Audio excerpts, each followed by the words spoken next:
The moment a company as big as Shell even hints at pulling back, you feel it before a single station sign comes down, because the fear hits first, and fear is what turns normal fuel markets into price whiplash that shows up on your receipt.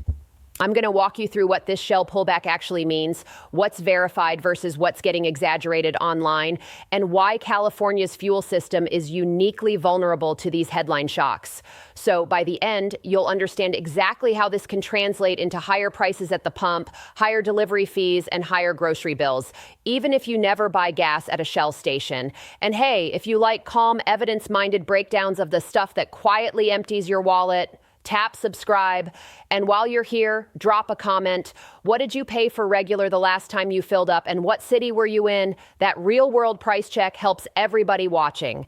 Now, let's start with the claim in the title, California Governor Under Fire as Shell Pullback Looms. Fuel fears spike. Here's what we can confirm from public reporting and official energy data. Shell has publicly discussed reshaping parts of its retail footprint as it shifts more investment toward EV charging and higher return sites, including plans to divest or close a portion of retail locations through 2025.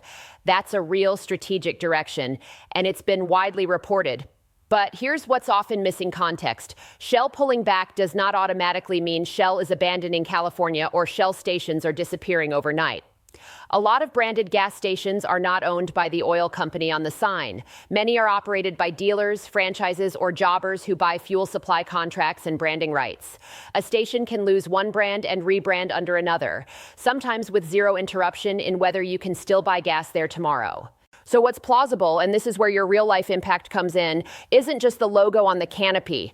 It's the combined effect of retail network churn that can reduce convenience and competition in certain neighborhoods, and a refinery and supply system that's already tight, already specialized, and already prone to price spikes when anything goes sideways. That second part, refineries, fuel specs, imports, and bottlenecks, is the part no one explains cleanly.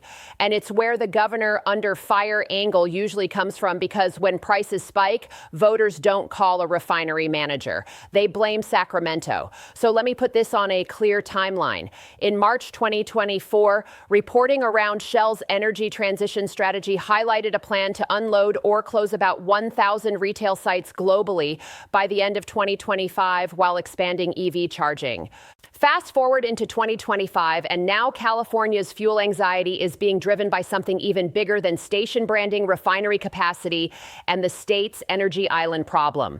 Multiple reports and official energy analysis have warned that refinery closures or conversions in California can tighten supply enough to increase price volatility. And California is unusually exposed because it's not well connected by pipelines to the huge refining hubs on the Gulf Coast and Midwest. Here are the big dates that have been part of this story. By late 2025, Phillips 66 planned to shut down operations at a Los Angeles area refinery complex rather than keep producing conventional fuels the same way. And Valero has announced a plan to close its Benicia refinery by April 2026, a facility that matters a lot to Northern California supply. Those are not internet rumors. Those are real planned changes reported by major outlets and discussed in energy market analysis. Now, pause and think about the math of this system. If demand drops slowly, more EVs, more efficient cars, that's one trend. But if supply drops faster because refineries close or convert, you can still get higher prices and sharper spikes, even in a transition. That's not politics, that's supply and demand. And California's gasoline is not just gasoline. California uses a special blend stock and strict specifications designed to reduce smog-forming emissions, rules that go back decades. The California Air Resources Board has detailed how California reformulated gasoline requirements began in the early 1990s and have evolved since. That cleaner burning specification is one reason California often pays more. But the bigger issue is specialized fuel limits your backup options. If a refinery in Texas makes gasoline, you can't always just pipe that to California and call it a day. And even if a refinery outside California can make California-grade fuel, physically getting it here takes time and costs money. The U.S. Energy Information Administration has spelled this out. California's unique gasoline blend stock, often referred to as CARBOB, can only be made by properly equipped refineries. And because the West Coast market is relatively isolated, replacement supplies often come from imports, including from Asia when there's a shortfall. So when people say California is an energy island, that's what they mean. Limited pipeline connectivity, specialized requirements, fewer refineries, and fewer quick substitutes when something breaks. Now let's connect this back to Shell, because here's where the public conversation gets messy. Retail station changes can matter locally, especially in neighborhoods where there are fewer stations to begin with. If a few stations close or convert, you can see longer lines at remaining stations during disruptions and sometimes less price competition in that immediate area.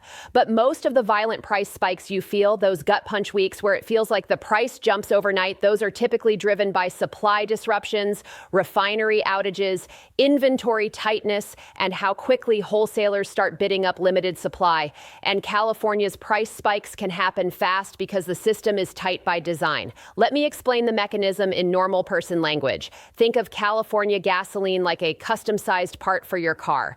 If you have the custom part in stock, great. Everything runs smoothly. If you don't, you can't just shove in a random piece from another model and hope it works. When California has enough in-state refining and inventories are healthy, the system looks stable. But if a big refinery goes offline or if capacity is removed permanently, you don't just turn on replacement supply tomorrow. You have to find a refinery that can produce the right spec, schedule production, secure shipping, and wait for it to physically arrive, often by marine vessel. EIA analysis notes that given limited connectivity to other U.S. refining hubs, imports can become the most likely replacement source for fuels on the West Coast in certain shortfall scenarios. That's not just a logistics detail. That delay window is where prices spike because the market is paying to ration what's left. So even if Shell's pullback is mostly retail network reshuffling, it lands in a moment when Californians are already nervous about refinery capacity. Nervous markets overreact. That's what markets do. Now, why is the governor under fire in this story? Because California policy touches the fuel market in multiple ways, and some of those ways are legitimately costly. There are taxes, state excise taxes, federal taxes, and local sales taxes. There are environmental compliance programs, cap and trade, and the low-carbon fuel standard that affect the costs fuel suppliers face, which can be reflected in pump prices. The EIA, citing California Energy Commission estimates, noted that environmental compliance costs could add up to roughly around 50 cents per gallon as of March 2025, though the exact figure varies with credit prices and market conditions. At the same time, it's also true that crude oil prices, refinery margins, and supply disruptions can dwarf policy costs during spikes. And that's why this topic is so politically explosive. Everyone can point to a real factor and then pretend it's the only factor. If you're watching this because you want someone to blame, I'm not going to do that. But if you're watching this because you want to understand why your cost of living keeps getting hit, gas, groceries, rent pressure through delivery costs, I can give you the structural reality. Here's the structural reality. California's fuel market is a tight, specialized system with limited redundancy. When redundancy shrinks, fewer refineries, tighter inventories, more reliance on imports, price volatility increases. And when price volatility increases, the cost of living goes up in ways that reach far beyond your gas tank. Now let's walk the chain reaction the way you actually experience it. You wake up, you commute. Even a normal commuter, say 40 miles a day, round trip at 25 miles per gallon is about 1.66 gallons a day. If gas spikes by just 50 cents a gallon, that's about 80 cents more per day. That's roughly $16 more per month if you commute 20 work days. Now scale that to a household with 2 commuters or someone driving 60 miles a day or a truck-based small business. And now add the second order effect, delivery. A higher cost per mile for trucks becomes a higher cost per stop, and that becomes higher prices on shelves, higher fees for services, and higher operating costs for restaurants, contractors, and anyone moving goods. That's why gas prices aren't just a driver problem. They're a cost of living multiplier. Now let's get more specific about why fuel fears spike around closures and pullbacks. It's not just the supply being smaller, it's the perception of fragility. If you have a market with plenty of spare capacity, a headline barely matters. If you have a market where supply is already tight and specialized, headlines can move behavior. Consumers top off more often. Retailers widen margins to manage replacement risk. Wholesalers bid more aggressively for supply. And suddenly, you've got a self-fulfilling surge, especially in certain regions of the state. Northern California and Southern California can behave differently because they draw from different refining and distribution patterns. And when one region loses a major supply source or has an outage, the other region can't always bail it out easily. That's the energy island problem again. Now, I want to talk about what gets exaggerated because this is where the internet goes off the rails. Shell is leaving California is often said as if Shell is shutting off a valve and the entire state runs dry. That's not how it works. Shell-branded retail changes could mean closures in some places, but it can also mean divestment, sites sold to other operators, or brand swaps. And even if some sites close, that's not the same thing as losing the gasoline molecule supply that powers the whole system. The bigger sensitivity is refinery output and import logistics. So if you want to focus your attention on the stuff that actually moves prices, it's this refinery capacity and outages inventory levels. The ability to import California spec fuel quickly, the cost structure layered onto each gallon, taxes plus compliance plus distribution, and competition dynamics in a concentrated refining market. California has long had concerns about market concentration in refining and gasoline sales. And state-level presentations have highlighted how a small number of companies can control a large share of refining capacity. Again, that's not a conspiracy. Concentration is just a risk factor. Fewer players means fewer backup options. Now, let's talk solutions, because if all we do is panic, we lose. There are a few paths policymakers and markets can take, and none of them are painless. Option 1, keep more refining capacity online longer. That's the simplest way to reduce volatility in the near term, maintain redundancy while demand declines. But that clashes with long-term climate goals and creates a political fight over permits, costs, and timelines. Option 2, increase import flexibility and infrastructure. If California is going to rely more on imports for California spec fuel during shortfalls, the state needs a plan for port logistics, storage, and timing, because importing your way out of a refinery gap is not instant, and shipping costs are real. Option 3, reduce demand faster. More EV adoption, more transit, more efficiency. Over time, that reduces the total gallons needed. But here's the honest truth. Demand reduction helps long-term, not next month's spike. Option 4, reduce the add-on cost per gallon where possible. This is where politics gets hot. Some programs exist for air quality and climate reasons. Some taxes fund infrastructure. You can argue about the design, the pace, the burden on working people. But if the state's own residents are being crushed by commuting costs, that's a real policy problem. EIA's analysis notes that in addition to taxes, environmental program compliance costs can show up in pump prices. And those costs are part of why California typically pays more than the national average. Now, here's the part that makes this feel unfair, because it is in a very practical sense. Higher income households can absorb price volatility. They can buy newer cars. They can work remote. They can install chargers. Lower and middle income workers, especially people commuting long distances because housing near jobs is unaffordable, get hammered. So when you hear governor under fire, what's really happening is this: people are looking at a system that keeps producing higher, more volatile fuel costs, and they're asking why the transition feels like it's being financed on the backs of commuters and small businesses. That's not a personal attack. That's an incentives problem. If your policies accelerate refinery closures without ensuring reliable replacement supply, you increase volatility. If your policies add per gallon costs without offsetting household burdens, you increase regressivity. And if your messaging tells people, don't worry, prices will be fine, while the market is tightening, you lose trust. Now, let me bring this back to the Shell headline one more time, because I don't want you walking away with the wrong conclusion. Shell's retail strategy shift is real, but the fuel fears are bigger than Shell.